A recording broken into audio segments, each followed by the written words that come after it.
তো সকালে ঘুম থেকে উঠে সাথে সাথে কতগুলো কাপড় নিয়ে বসে পড়েছি, কারণ কাপড় ধুতে হবে। অনেকগুলো কাপড় জমে গেছে, তো সেগুলো আগে ভিজিয়ে নেব।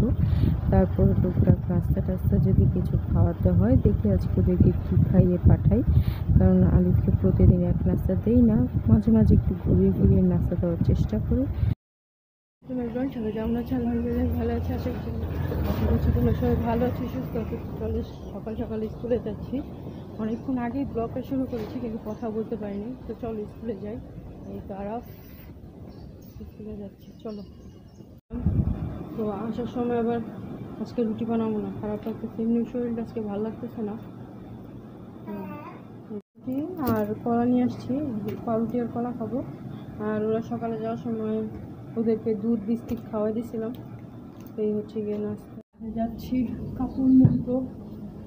আজকে অবশ্য সকাল থেকে রান্না বান্না কিচ্ছু করা হয়নি, তো দ্রুত কাজ করতে হইতেছে।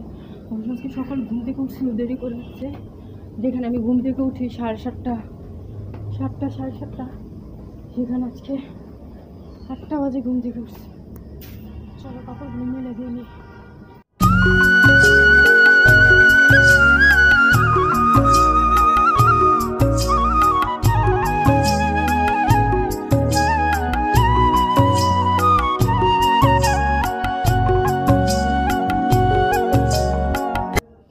দেখো কাপড়গুলো মেলা হয়ে গেছে, সবগুলো কাপড় মেলে দিচ্ছি। এই পাশেও আছে, কত কাপড় দিচ্ছি আজকে।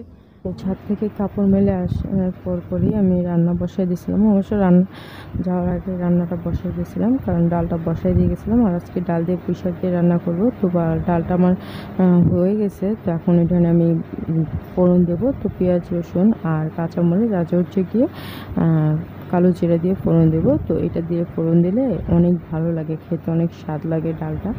আর কালো জিরা স্বাস্থ্যের জন্য অনেক ভালো, এটা এরকম খাবার খাওয়া আমাদের স্বাস্থ্যের জন্য সবচেয়ে বেশি ভালো। আর করবো হচ্ছে কি ভেন্ডি পাতুরি, আবার ভেন্ডি চচ্চড়িও বলতে পারো। তো ভেন্ডি চচ্চড়ি করতে যা যা লাগে সব কিছু দিয়ে একবারে মেখে ঝুঁকে বসাই দিছি।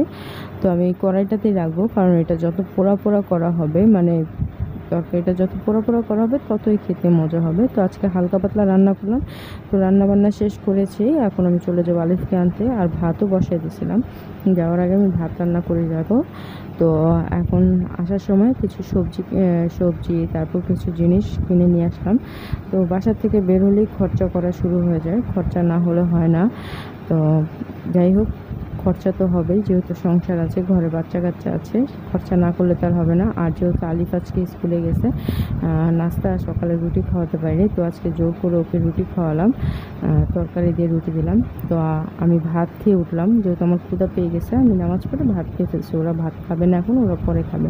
তো খাওয়ার পর দেখলাম একজন মামা আসছে আম নিয়ে, তো উনি আম বেচতেছে। তো বাসা থেকে বের হলে যে খরচা হয় না হলে হয় না, আসলে সেটা না। তো উনি আসছে আম নিয়ে, আমগুলো দেখে অনেক খুব পছন্দ হলো, তো ওদের জন্য আম নিলাম 2 কেজি। আর এখন হচ্ছে গিয়ে বিকেল 5টা বাজে। তো ওই সময় ওরা আম বলতেছিল আম খাবো বা কিছু একটা করে দাও। তো যে চালগুলো আমি করছিলাম, ভাতগুলো শুকিয়ে চাল বানাইছিলাম, সেই ভাতগুলো শুকানো দিয়ে ওদেরকে ওইটা ভেজে দিলাম। তো ফেলানো জিনিস দিয়ে যে আসলে কিছু করা যায়, সেটাই হচ্ছে কি এটা প্রমাণ যে খাওয়ার মতো ইচ্ছা থাকলে বা বুদ্ধি থাকলে যে কোনো জিনিস দিয়ে যে কোনো জিনিস তৈরি করা যায়, সামান্য কিছু দিয়ে অসাধারণ জিনিসও তৈরি করা যায়।